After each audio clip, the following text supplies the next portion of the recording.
Gloria a Dios. Bienvenidos en esta mañana, querido hermano y hermana. Da la bienvenida al que tienes a tu lado.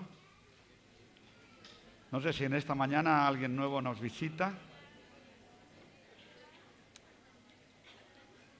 Sé que nos visitan unas hermanas, amigas de la hermana Ruby y José. Nos visitan desde Colombia. Así que le damos una bienvenida, un aplauso. Bienvenidas.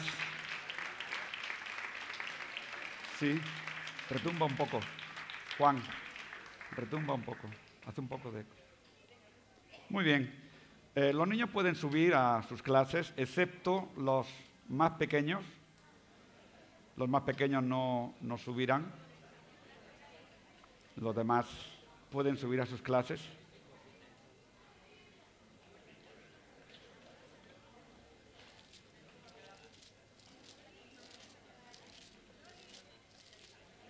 A Él sea toda la gloria, hemos cantado toda la honra, todo el poder, ahora, siempre y por los siglos. Damos gracias al Señor en esta mañana. Hace un poco de eco, no me siento cómodo. ¿Sí? Muy bien. Yo quiero invitarles en esta mañana a abrir la palabra de Dios en el capítulo 10 de Mateo. Mateo, capítulo 10, versículo 28.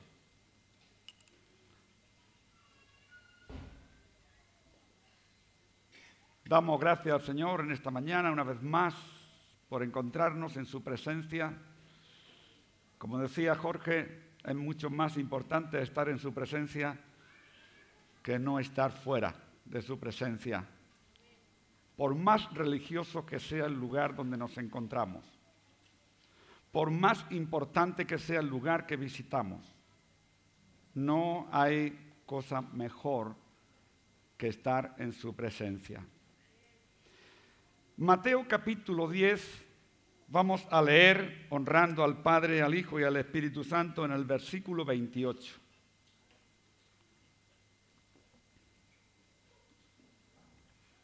Mateo 10, 28. Y no temáis a los que pueden matar el alma, el cuerpo, mas el alma no pueden matar. Temed más bien a aquel que puede destruir el alma y el cuerpo en el infierno. ¿Repetimos?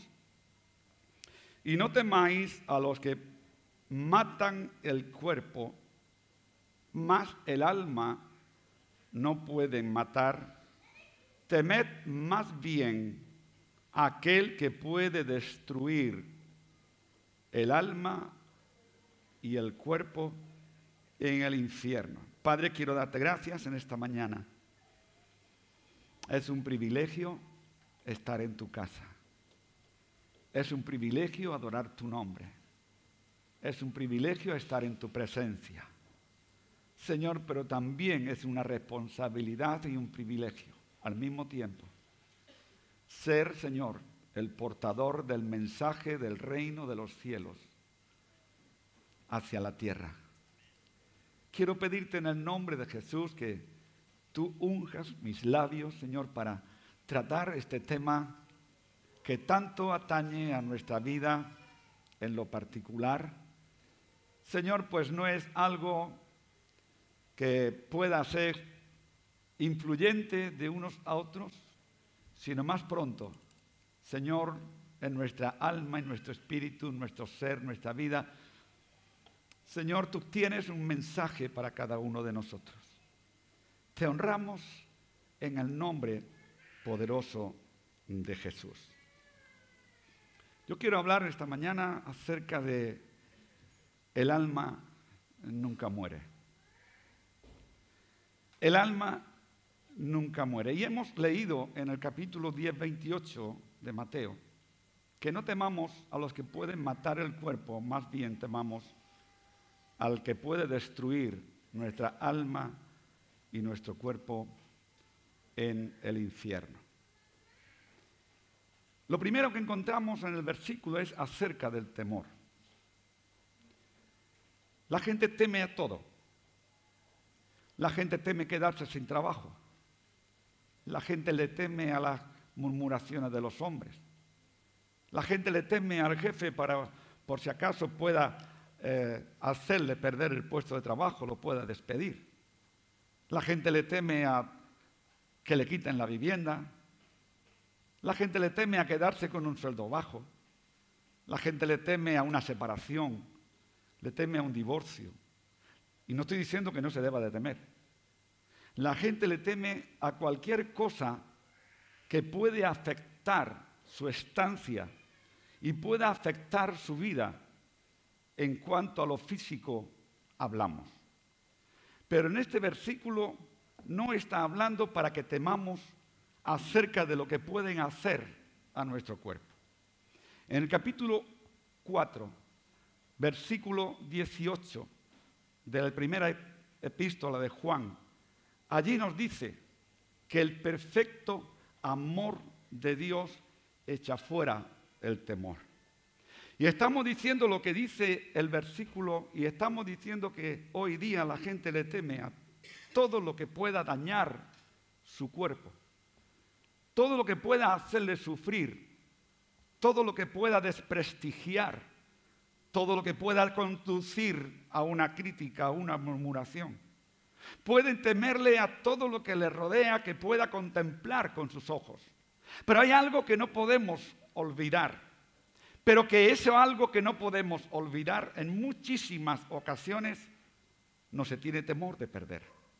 Y no se tiene temor de perder porque el hombre hoy día lo que le teme, como vuelvo a repetir, es a lo que puede contemplar con sus ojos, pero no teme aquello que no puede ver ni contemplar con sus ojos.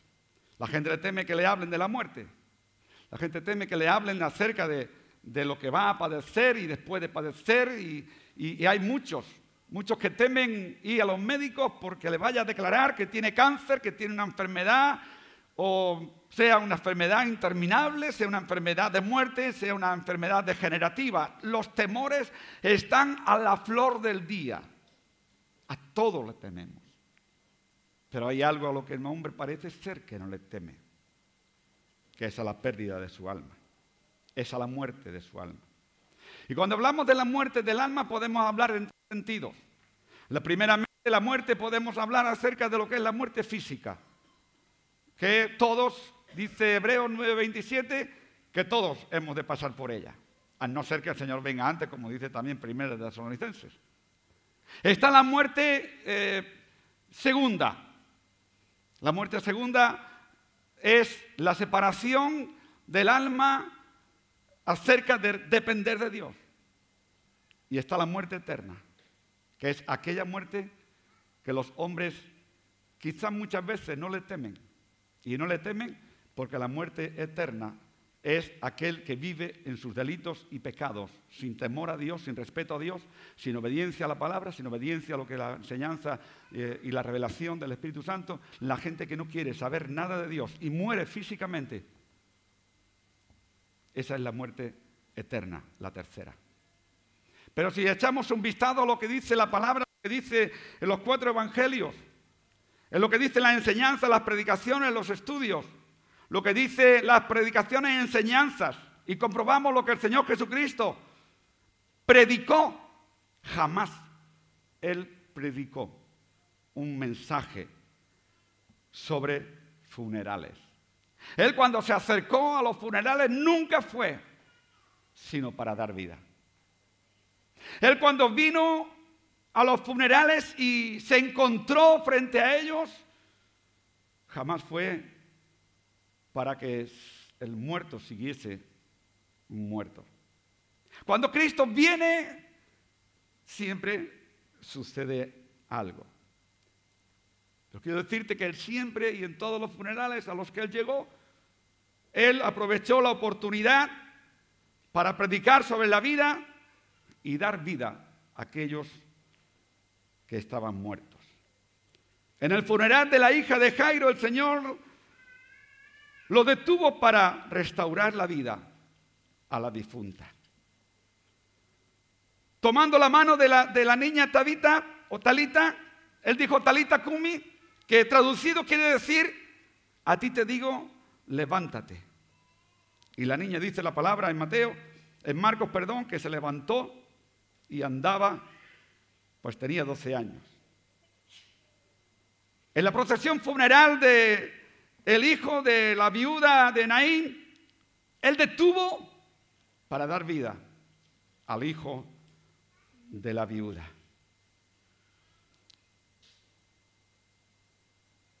Para dar vida.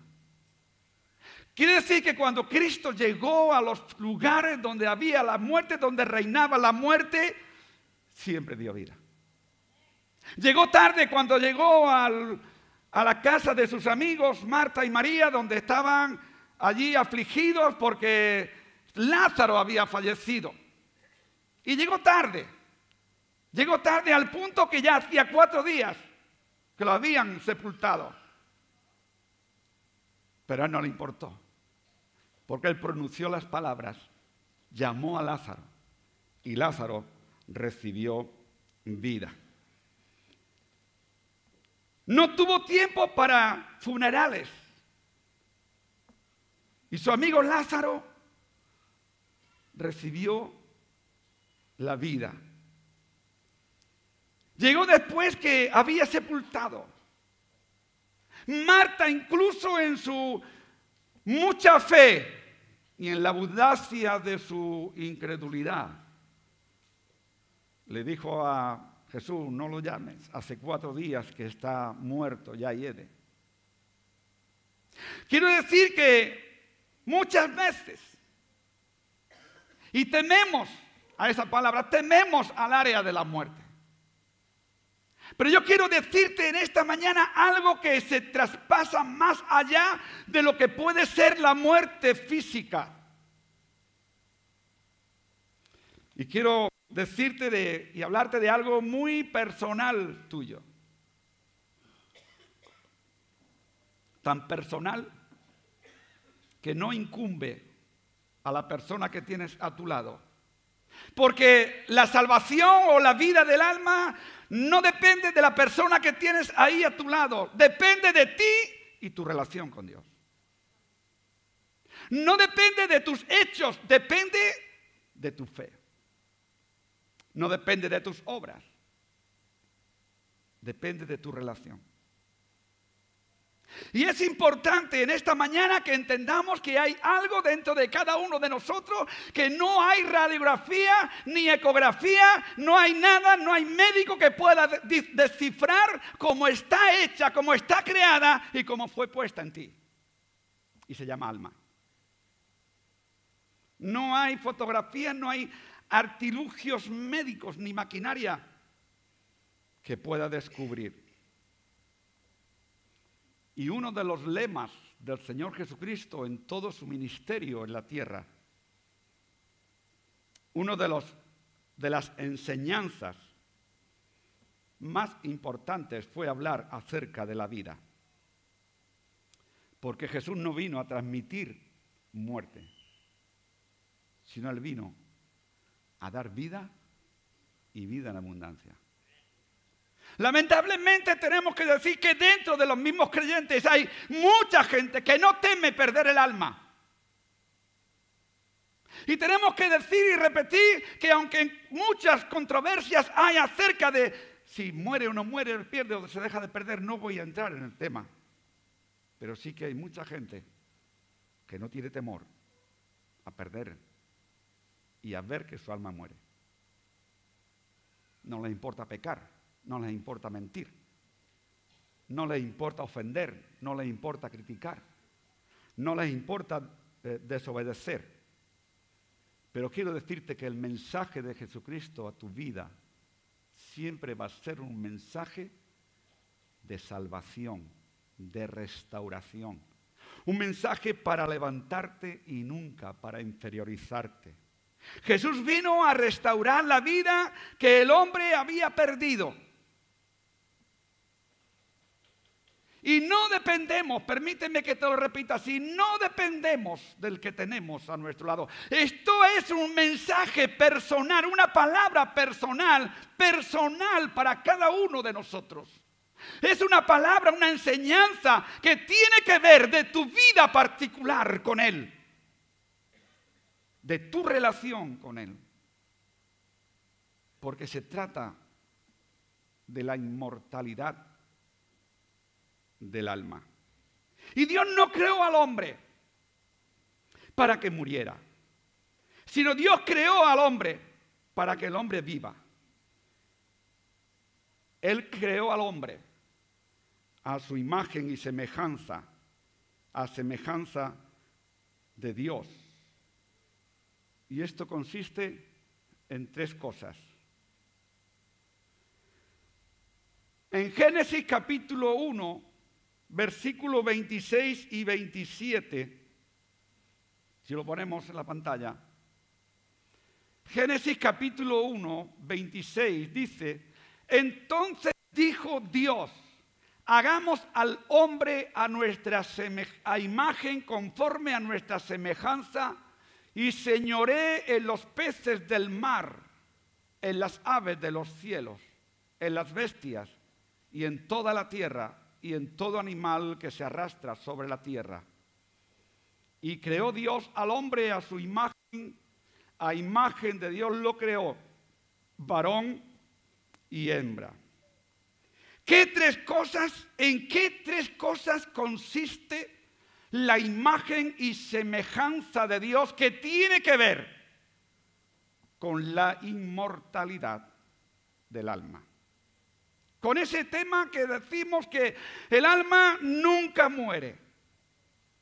La primera parte y la primera cosa que podemos encontrar es en su naturaleza y constitución no del cuerpo. Pues Dios no tiene cuerpo, sino de su alma. Y es cierto que Dios ha puesto en el cuerpo del hombre de su honor, que significa que el verbo se haya hecho carne. Yo estaba estudiando esta palabra y yo decía, se viene a repetir mismamente con el Señor Jesús. La palabra que el Señor pronunció se hizo carne. En el bendito nombre y poderoso hombre llamado Jesucristo, Señor nuestro. Pero se da el caso también que el Hijo de Dios se haya vestido de un cuerpo como el nuestro, en breve, simplemente en la pronunciación de la palabra, simplemente en la encarnación de la palabra que Él había dicho, simplemente en la pronunciación de lo que había en sus entrañas, lo exteriorizó y lo creó, y su palabra se hizo, su verbo, ese verbo se hizo carne y tomó un cuerpo como el tuyo y como el mío. Y ese cuerpo no era un cuerpo de polvo de la tierra, como vamos a ver más tarde. Era un cuerpo como tuyo y como el mío. Y fue en décimas de segundo. En breve. Y como el nuestro en breve, vestirá el cuerpo con su gloria como la del suyo. Pero el alma de la cual estamos diciendo y hablando en esta mañana, el alma del hombre, la que especialmente lleva la imagen de Dios. Tu alma lleva la imagen de Dios. Y he dicho muchas veces, cuando hablamos de imagen, no estamos buscando una parte física de Dios en nosotros. Dios nos tiene físico. Hemos dicho que Dios es espíritu. Y los que le adoran en espíritu y en verdad han de hacerlo. ¿Por qué? Porque nos ha dado un alma. Y ahora después te explicaré algo más. O sea que la primera parte es que la naturaleza y constitución del cuerpo no del cuerpo físico, sino del espiritual. Lleva la naturaleza de Dios, la imagen de Dios, la semejanza de Dios, la primera parte. Segunda parte, en su lugar y autoridad, hagamos al hombre a nuestra imagen y señoreen todas las palabras de Dios. Y le dio al hombre, al crearlo, dominio sobre todas las cosas, sobre todos los animales, dominio sobre todas las bestias, dominio sobre todo lo creado. O sea, le estaba diciendo al hombre, a ti te he puesto como mi representante en la tierra. Fíjate la importancia que tiene aquello a lo cual nosotros no tememos perderlo. Digo nosotros entre comillas. Aquello de lo cual el hombre no tiene temor de que salga de él, de darle muerte. Le tememos a todo lo que nos rodea, pero quizás no le temes muchas veces. Y si yo dijera la mano, ¿quién le teme perder su alma? Todos levantaríamos la mano, todos. Pero te voy a decir algo. Si todos le tememos a que nuestra alma muera, nuestro testimonio tendría que ser otro. Porque conforme a lo que testificamos, a lo que hacemos, hablamos, podemos dar oportunidad para que nuestra alma muera. Y el alma, y tú me dirás, el título que le has puesto a la predicación no es que el alma puede morir, sino todo lo contrario. Pero déjame que te diga que cuando yo te estoy hablando de la muerte del alma, te estoy hablando de la separación del alma de Dios. De dejar de depender el alma que le pertenece y es propiedad de Dios. Y Dios le dio en su segunda oportunidad, en esa creación, le dio autoridad al hombre para que se enseñoree. Y la palabra enseñorear muchas veces podemos tomar que se enorgullezca de poder mandar, de poder ordenar, porque a todo el mundo nos gusta mandar, ordenar, nos pintamos solos. Pero la parte más importante que Dios puso en el alma del hombre cuando lo creó fue para que fuese el representante del reino de los cielos en la tierra. Y para ser representante del reino de los cielos en la tierra tiene que ser siendo conscientes de que nuestra alma es el habitáculo donde Dios habita. Tenemos que ser conscientes de que nuestra alma no depende de los hombres, depende de Dios. Tenemos que ser conscientes de que nuestra alma anhela comunicarse con Dios. De hecho, el salmista en el Salmo 103 dice, bendice alma mía a Jehová y no te olvides de ninguno de sus beneficios. Y muchas veces nosotros mismos estamos diciendo que nuestra alma está triste, que nuestra alma está cansada. El mismo Señor lo dijo, que su alma estaba entristecida. Y muchas veces nosotros decimos y hacemos alusión al alma, al cansancio, hacemos alusión al alma, a la depravación, y hacemos alusión al alma de cualquier cosa. Y otras muchas veces lo hacemos en un bienestar acerca de la persona que tenemos a nuestro lado, la persona que Dios nos ha dado para que esté con nosotros, y llegamos a decirle, te quiero con toda mi alma. Pero el alma le pertenece a Dios.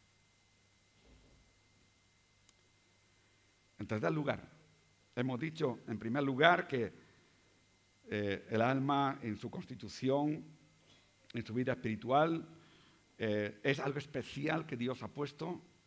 En segundo lugar, decimos que Dios al crear le dio la autoridad de gobernar, y esa autoridad de gobernar no era para abusar de su gobierno, sino era para ser representante legal, espiritualmente hablando, acerca de lo que Dios le ha depositado. En tercer lugar, esta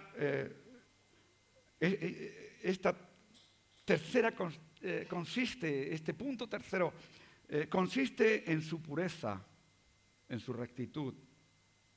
La imagen de Dios en el hombre va también revestida de rectitud y santidad. Efesios capítulo 4, verso 24 dice, y vestidos del nuevo hombre, creado según Dios en la justicia y santidad de la verdad.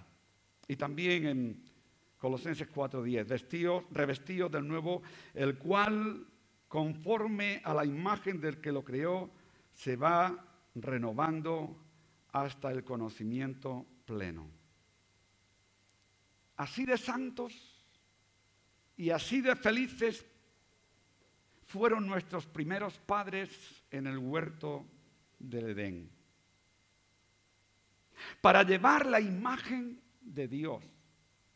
Quiero que en esta mañana tú puedas entender que eres una persona con la capacidad y autoridad suficiente como para llevar la autoridad de Dios, representando al Dios eterno en la tierra, en medio de la depravación, de las injusticias, en medio de las mentiras, en medio de los pecados, en medio de las necesidad de gobernantes cuando se tienen que gobiernen conforme tienen que hacerlo, en medio de todo un mundo, como dice la palabra, que está bajo el dominio del diablo, en medio de un mundo donde falta la fe, no se cree.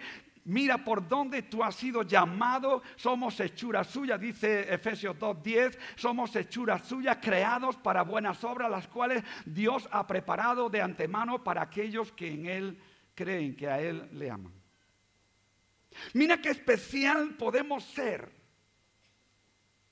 pero lo perdimos todo aquello. El hombre llegó a perder todo aquel privilegio que tuvo de poder ser representante de Dios, de la perfección, de la pureza, de la felicidad, del amor, ser representante del bienestar, del orden en la tierra, del orden en todo ser. El hombre perdió todo eso. Aún habiendo tenido la oportunidad, el hombre lo perdió. Y lo perdió precisamente porque se dejó llevar.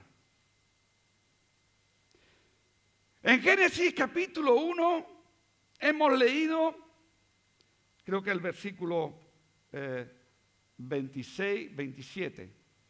Y creó Dios al hombre a su imagen y semejanza. A imagen de Dios lo creó, varón y hembra. Ahora yo quiero hacerte aquí enseñarte aquí algo, que ya lo sabes, por supuesto, porque esto lo hemos leído, lo hemos meditado, pero quizás nos hace falta saber en la manera en que tú y yo y nuestros primeros padres recibieron ese alma. El hombre fue creado por Dios. Si nos vamos a Génesis capítulo 2, verso 7. Ahí tenemos otra enseñanza a la cual yo quiero aludir en breve. En este versículo Dios expresa cuáles eran sus intenciones para el universo y sus habitantes. Dios no estaba creando al hombre con el pensamiento de que el hombre muriese. Dios no creó al hombre con la idea de limitarlo en sus años. Dios no creó al hombre con el pensamiento de que, van a ser unos años, luego va a caer y vamos a hacerlo de cualquier manera. Como nosotros muchas veces hacemos las cosas como esto, no va a durar mucho, vamos a hacerlo para que dure no muchos años, porque, si dura muchos años, el negocio se puede venir abajo. Dios no creó al hombre para que el hombre se saciase y ganase dinero. Dios no creó al hombre para que éste se tenga y se vista de orgullo por haber sido creado. Dios creó al hombre y este universo y sus habitantes, y Dios pronunció la frase de hagamos.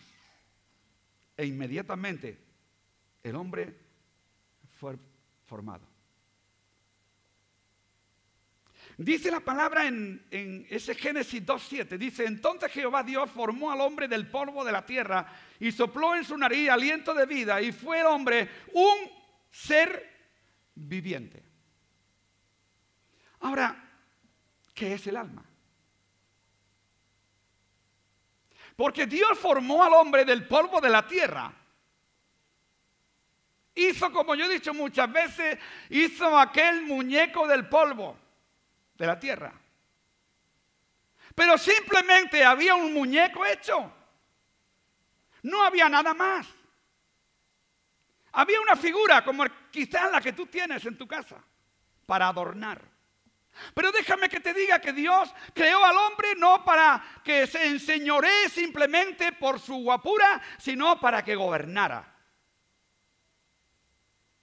Ahora, tal como está ahí le falta algo. En esa formación, Dios le faltaba algo a esa figura del polvo que Dios había hecho. Y le faltaba el soplo de Dios. No tuvo vida hasta que Dios no sopló sobre él. No tuvo razonamiento hasta que Dios no sopló sobre él. No tuvo entendimiento ni autoridad de decisión hasta que Dios no sopló sobre él. No pudo moverse mientras tanto no recibió el soplo de Dios. No pudo conocer nada, absolutamente nada, que pudiera levantarle y enseñarle hasta que Dios nos dejó su aliento que salió de sus entrañas, que salió de sus pulmones y que entró en aquella figura de barro, diríamos, y ahí empezó a respirar. Y ahí la unión del soplo de Dios con la figura de barro, ahí entró y se creó el alma. Ahí es donde podemos entender. Y hay algo diferente. Todo el capítulo 1 de Génesis encontramos que y Dios dijo. Y Dios por su palabra, Él dijo y se hizo. Los mares, la separación de la luz de las tinieblas, separó las aguas de la tierra, creó todos los animales. Pero hay algo diferente de la creación del hombre a la creación que Dios hizo. ¿Y qué hay diferente? Es que Dios pronunció la creación.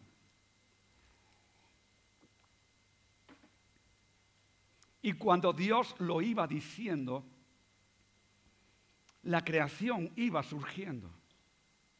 Pero con el hombre no fue así. Él dijo, hagamos. Hizo al hombre. La diferencia que hay está en dos sentidos. La primera es que su palabra empezó a ser palabra creativa. La segunda es que en toda la creación de los animales y toda la naturaleza no tiene un razonamiento de la existencia de Dios. No tiene un razonamiento de que Dios es veraz. No tiene un razonamiento, ni entiende, ni sabe acerca de lo que es el pecado, ni lo que es la desobediencia, ni lo que es la obediencia. Cuando Dios sopló sobre aquella figura, puso su alma, y quiere decir que puso el razonamiento, la obediencia, la imagen de santidad y perfección de Dios en aquella figura. No le hables a los animales ni al resto de la creación, no le hables de perfección, no le hables de santidad, no le hables de pecado, porque no entienden. Pero tú sí que entiendes de lo que es pecado, y sí entiendes de lo que es santidad, y sí entiendes de lo que es obediencia y desobediencia. ¿Por qué? Porque cuando Dios sopló sobre aquella figura, dio conocimiento de la creación, de lo que Dios puso acerca del amor, de la santidad, de la verdad, de la perfección.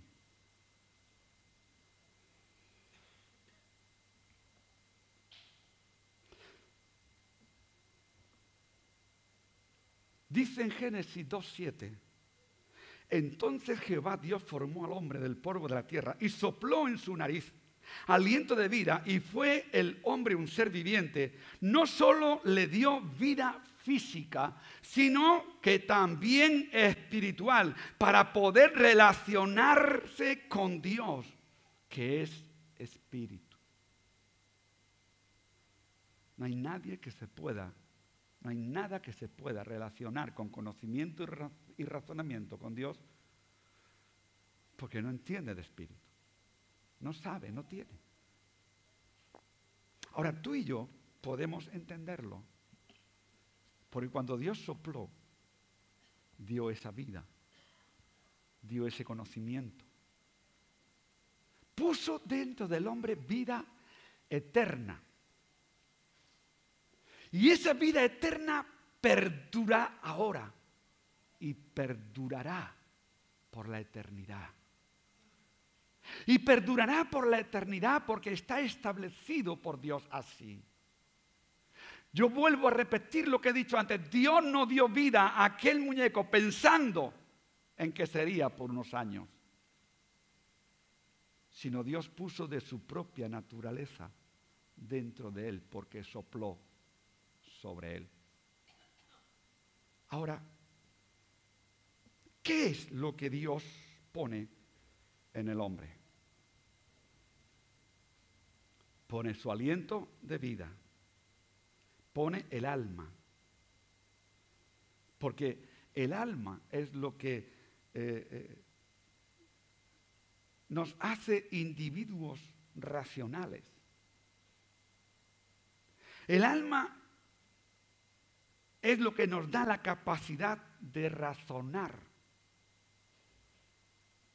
sobre nuestra existencia, que solo Dios da sobre la vida de sus hijos. Que nos diferencia entre la creación de nosotros y de los animales.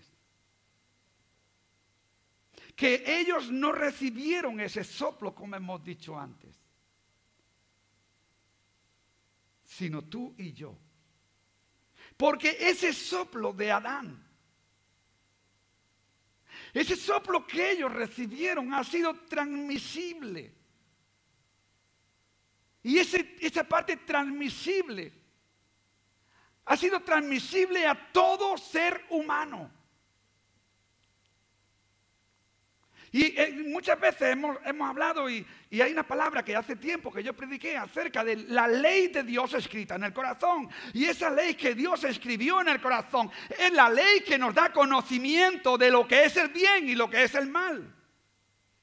Nos da el discernimiento y el conocimiento y nos da sabiduría a cuando actuamos bien y cuando actuamos mal. Todos sabemos que la mentira no tenemos que hacerla. Todos sabemos que no hemos de pecar. Todos sabemos que no hemos de adulterar o fornicar. Todos sabemos que no hemos de robar. Lo sabemos. Desde pequeños lo sabemos. Pero ese razonamiento lo pasamos por alto.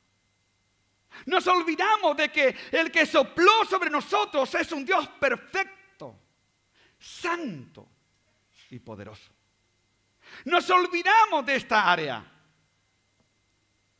Pero el conocimiento, el razonamiento, la capacidad de razonar sobre nuestra existencia y esa existencia que solo Dios nos puede dar. Y ese razonamiento que nos diferencia de los animales. Y ese razonamiento que nos vino cuando hemos entendido y entendemos que solamente el soplo de Dios puede volver a restaurar la vida espiritual. Y cuando hablo de la vida espiritual, estoy hablando de la relación del hombre con Dios. Y a partir de ese soplo, el hombre fue un hombre feliz en relación con Dios, un ser viviente que se paseaba con Dios en el huerto. Qué precioso pudiéramos decir que este mundo se pudiera pasear con Dios como su amigo. Pero no es así. Y no es así porque el hombre ha distorsionado su relación. En el capítulo 2, verso 16 también de Génesis nos dice: y mandó Jehová Dios al hombre diciendo, de todo árbol del huerto podrás comer. Y verso 17 dice, mas del árbol de la ciencia del bien y del mal no comerás, porque el día que de él comieres ciertamente morirás. ¿Por qué Dios le dice eso? Porque del árbol del bien y del mal. Si el hombre no hubiera conocido cuando recibió el soplo de Dios lo que era bueno, lo que era malo, Dios no le iba a decir eso. Dice la palabra que el que ignora, ignore. Pero Dios, cuando puso su soplo, puso el conocimiento y el razonamiento de lo que estaba bien y de lo que estaba mal. Y como puso ese razonamiento, Él le dice al hombre, del árbol del bien y del mal no podrás comer. Le dio conocimiento, no solamente de poder razonar del bien y del mal, sino de discernir, de conocer. Literalmente, ¿qué árbol era bueno, qué árbol era malo? Cuando el hombre entró en ese razonamiento y entró en esa forma de ver y de entender, empezó a olvidarse de lo que el Dios había puesto dentro de él. Empezó a olvidarse de la necesidad de relacionarse con Dios. Empezó a olvidarse de que el alma, que era el razonamiento para separar el bien del mal, se empezó a olvidar. Y hasta hoy eso perdura. Y aquí podemos ver la autoridad de Dios sobre el hombre. Como criatura que tenía capacidad de razonar. Por ello Dios le se pone delante de él y le dice, mira, te voy a dar una orden de todo el árbol que hay en el huerto. Toda esta creación lo he hecho para tu bien, para el bien y el beneficio de la humanidad que va a descender de ti. Pero solamente te voy a limitar en algo. Que de este árbol no comas. Le puso el razonamiento. Le dio el libre albedrío, le dio libertad y el Señor Dios mandó al hombre al que había dejado como representante en la tierra. Dios había dejado un representante en la tierra, representante suyo para toda la humanidad. De ahí iba a descender que toda la humanidad muriese o viviese. De ahí iba a depender la relación. Y déjame que haga aquí este alto. De tu testimonio va a depender la relación de tus amistades. El conocimiento de tus amistades acerca de Dios.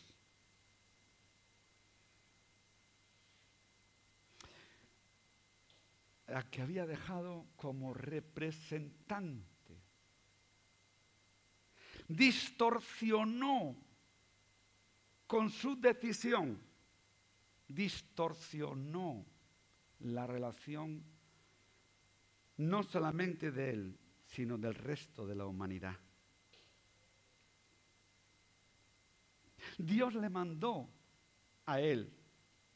Los animales tienen su instinto, pero el hombre creado tiene capacidad de razonamiento. Pero le puso una restricción.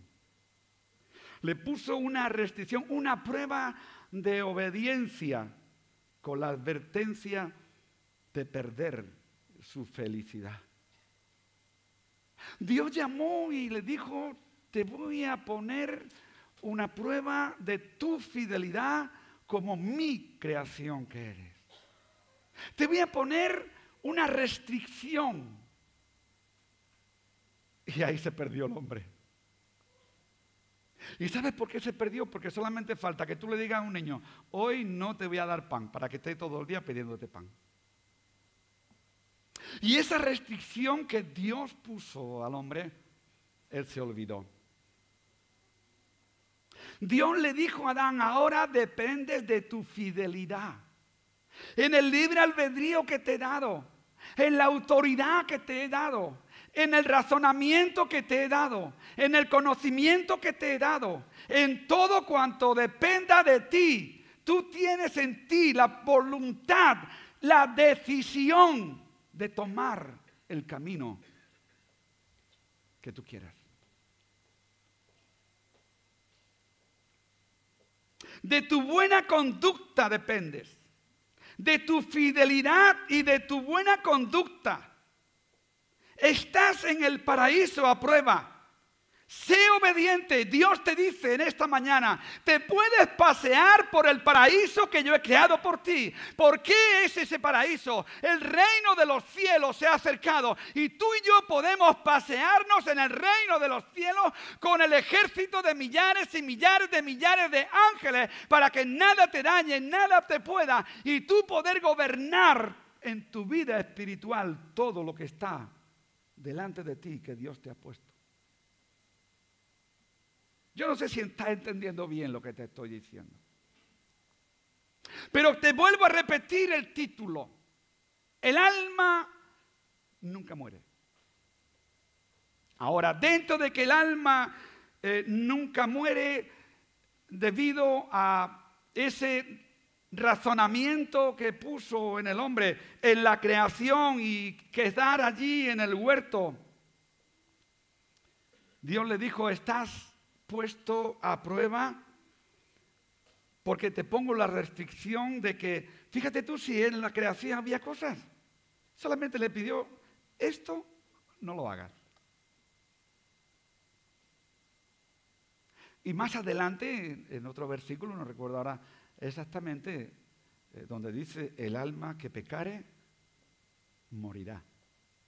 Si al hombre le puso Dios el motivo y la restricción de que no tocase el árbol, Dios ha puesto en la humanidad hoy la restricción de que no toques el pecado. Porque el día que tocas el pecado, mueres. ¿Hola? ¿Entendemos bien? ¿Estamos entendiendo?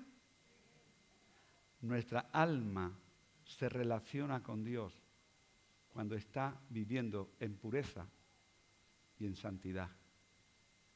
Pero si tu alma no vive en pureza y en santidad, déjame que te diga,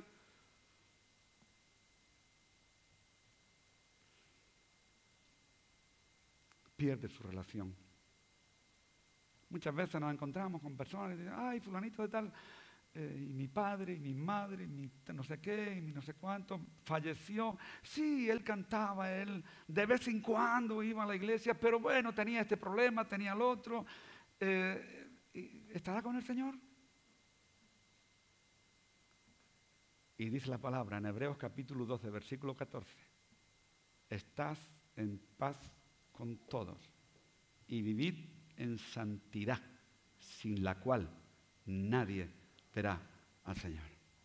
¿Y saben lo que le ocurrió al hombre en aquella prueba y en aquella restricción que Dios le puso? Porque no era una prueba física. La prueba y la restricción que Dios le puso al hombre tenía que ver con lo físico. Pero lo físico era la decisión que él tomaría en lo físico sería el resultado de su obediencia y el resultado de su relación en lo espiritual con Dios. Tendría que ver lo que él iba a hacer, tenía que ver con lo espiritual. Lo que él iba a hacer tenía que ver con su alma. Lo que él iba a hacer tenía que ver con su relación con Dios. Lo que él iba a proceder tendría que ver con la obediencia, la perfección, santidad y pureza de su alma.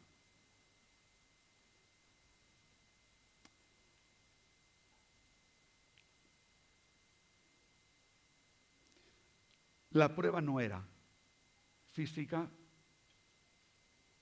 ni era una prueba de intelectualidad, ni era una prueba de sabiduría, sino del deseo de la carne. Era una prueba que, aunque estuviera involucrado los puntos que yo he estado mencionando, no era netamente el origen de romper o no romper, cumplir o no cumplir. Tenía que ver con la vida espiritual. Y la vida espiritual tendría que ver con una negativa a las invitaciones de la carne. El freno para no caer en el pecado está en abstenerse de los deseos carnales. En Gálatas capítulo 5, versículos de 16, 19, 20, allí encontramos lo que es el deseo de la carne. Adán murió espiritualmente por el deseo de la carne. La decisión que él tomó de tomar del árbol fue el deseo de la carne, pero la carne fue la que invitó y al invitarlo desobedeció y al desobedecer cayó. ¿Por qué? Obedeció a la carne. ¿Por qué desobedeció a Dios? Muy sencillo. Por la mentira. Porque vino el padre de mentira, vino la serpiente y le dijo: con que Dios os ha dicho, no le creáis. Lo parafraseo así: no creáis a Dios todo lo que os diga, porque no todo lo que Dios dice es verdad. Y empezó a montarle una mentira y empezó a montarle ahí una idea, y esa mentira e idea que Adán creó fue la que le llamó a desobedecer y a desobedecer a Dios y obedecer el deseo de su carne. Mi querido hermano y hermana, lo que te hace caer en el pecado no es solamente tu pensamiento, sino es la obediencia al fruto de la carne. Lo que te hace perder tu relación con Dios es el producto de la carne, no de la carne que te pellizca si te duele, sino el fruto de la carne. Esa carne que te está ahí acobijada y encerrada en el corazón y que continuamente te está invitando a que tú vayas a hacer y dejar de hacer. Te dirá muchas veces: el baile no es pecado, el fornicar no es pecado, el fumar no es pecado. Bueno, todo el mundo lo hace, y mira, y aún hay cristianos que lo hacen, y aún hay cristianos que fornican y cristianos que están viviendo en adulterio. Pero tú no te preocupes, eso es general, mentira del diablo. Lo general es que el mundo está perdido en sus delitos y pecados, y solamente su alma se salvará, la que puede restaurar su relación con Dios. Y no hay más.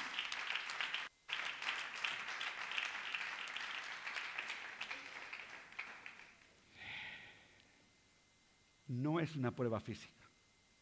Yo te digo algo. Si fuese una prueba física, seguramente que muchos de los que estamos aquí no estaríamos. Nos faltarían fuerza. Si fuese una prueba intelectual, habría iglesias que se salvarían todas y otras nos quedaríamos sentaditos aquí. Y no estoy diciendo que no haya aquí hermanos y hermanas intelectuales. No estoy diciendo eso. Estoy diciendo que muchas veces dependemos de nuestro conocimiento para adorar a Dios. Pero nuestro conocimiento es humano y razonamiento es humano. Adán murió espiritualmente por el deseo de la carne. Y esta le llevó a creer la mentira del diablo. Y el primer acto de desobediencia vino por la mentira. Su alma murió. Y murió. Y por ello dice en Romanos capítulo 5, verso 12.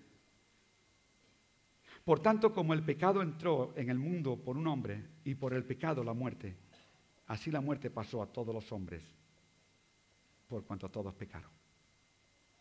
En Romanos 3:23 dice: por cuanto todos pecaron, todos estamos destituidos de la gloria de Dios. Y olvidamos Romanos 6:23.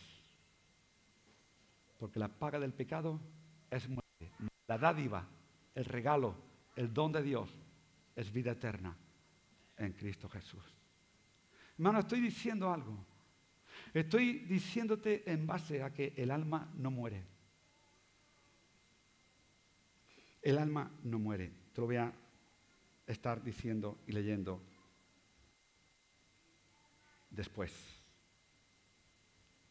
Por lo cual, para volver a la vida, hay que recibir el soplo de Dios. Los discípulos fueron llamados por Jesús. Después, fíjate, después de toda una noche que Jesús estuvo orando y diciendo, quiero escoger los representantes tuyos y representantes de mi sacrificio en la cruz. Quiero escoger esos representantes para que den testimonio de la luz en medio de las tinieblas. Después de ello, Él recorrió y escogió a 12 hombres. Y después de escoger los 12 hombres, Él les enseñó, les ministró, los llevó, les enseñó, les mostró todas las maravillas que podía hacer, trayendo sanidad, trayendo restauración, trayendo la convicción de la necesidad del perdón. Todo eso Él les enseñó y les ministró a sus discípulos, pero no recibieron el conocimiento, el deseo, el anhelo, hasta que Él no sopló sobre ellos. Y dice que estaban en aquella casa, quizás posiblemente en el aposento alto. No sé, a veces se corta, a veces viene, a veces se va. Y cuando Él entró, Él dijo, paz a vosotros. Lo primero que le dijo, paz a vosotros. Y lo segundo fue soplar sobre ellos. Dice, recibid el Espíritu Santo. ¿Sabéis lo que le estuvo diciendo? Voy a restaurar el primer soplo que mi Padre dio a Adán cuando le dio vida y puso su alma dentro de él. Voy a restaurarla porque después Adán lo deterioró, después Adán lo distorsionó, después Adán lo perdió, después Adán dio muerte espiritual a su alma. Pero hoy yo voy a soplar sobre vosotros para que vosotros recibáis el conocimiento, recibáis la necesidad, recibáis el testimonio y volváis a recuperar nuevamente que sois los representantes del Padre, del Hijo y del Espíritu Santo aquí en la tierra y deis el testimonio de que yo muero por cada uno de ellos. Volváis a recuperar la vida del alma. Volváis a recuperar el razonamiento acerca de la existencia. Volváis a recuperar el razonamiento acerca de vuestra espiritualidad. Volváis a recuperar el razonamiento acerca de vuestra relación con mi Padre. Volváis a recuperar la necesidad y el deseo y ver la práctica de depender continuamente del que os llamó de las tinieblas a su luz admirable. Es necesario recibir el soplo de Dios. Dice la palabra en Marcos capítulo 8, verso 36. ¿Qué aprovechará al hombre? ¿Qué aprovechará al hombre si ganare todo el mundo y perdiere su alma? Romanos 5, 17. Con esto voy a terminar. Pues si por la transgresión de uno reinó la muerte, y este es el ofrecimiento para esta mañana, necesitas un soplo de Dios para razonar nuevamente acerca de la necesidad de adorar a Dios en espíritu y en verdad. Si por la transgresión de uno reinó la muerte, mucho más reinará la vida por uno solo, Jesucristo. Los que reciben la abundancia de la gracia y del don de justicia. Necesitas el soplo de Dios. Si tú no has recibido, posiblemente en esta mañana te parezca fuerte lo que voy a decir. Si tú no has recibido al Señor Jesucristo como tu único Salvador y tu Salvador personal. No te estoy hablando de religión. Si tuviéramos que hablar de religión nos pasaríamos aquí todo un mes entero porque hay muchísimas religiones. Pero no te estoy hablando de religión, te estoy hablando de tu relación con Dios. Te estoy hablando de la necesidad de restaurar nuevamente tu vida en tu alma. Te estoy hablando de restaurar tu relación con el conocimiento y recibiendo al Señor Jesucristo como tu único suficiente Salvador. Y sigo diciendo lo que empecé a decir. Si no has recibido al Señor Jesucristo como tu único y suficiente Salvador, si no le has dado entrada en tu alma, estás perdido y vas al infierno. ¿Y sabes por qué? Porque Adán dio muerte. Y de ahí, como hemos leído en Romanos, todos murieron. Pero para restaurar nuevamente tu vida con Cristo, tú tienes que recibir el soplo de Dios. Tienes que permitir que venga a ti nuevamente un razonamiento de parte de Dios desde el tercer cielo. Y Él venga a traer convicción a tu alma y a tu corazón de que para relacionarte con el Padre tienes que pasar aceptando al Hijo. Juan 14, 6 dice: porque yo soy el camino, la verdad y la vida, y nadie llega a Dios Padre sino por mí. Quiero que pongas de pie en esta mañana. Cierra tus ojos y, como muchas veces digo, no pienses en el que necesita recibir a Cristo en tu casa. Piensa en ti, piensa en tu alma, en tu espíritu, piensa en tu relación con Dios. Ahora, primeramente te digo a todos los que estamos aquí dentro en esta mañana, todos los que estamos aquí, pensemos en nuestra relación con Dios. Si nuestra relación con Dios es buena, vamos a vivir en santidad, apartados del pecado.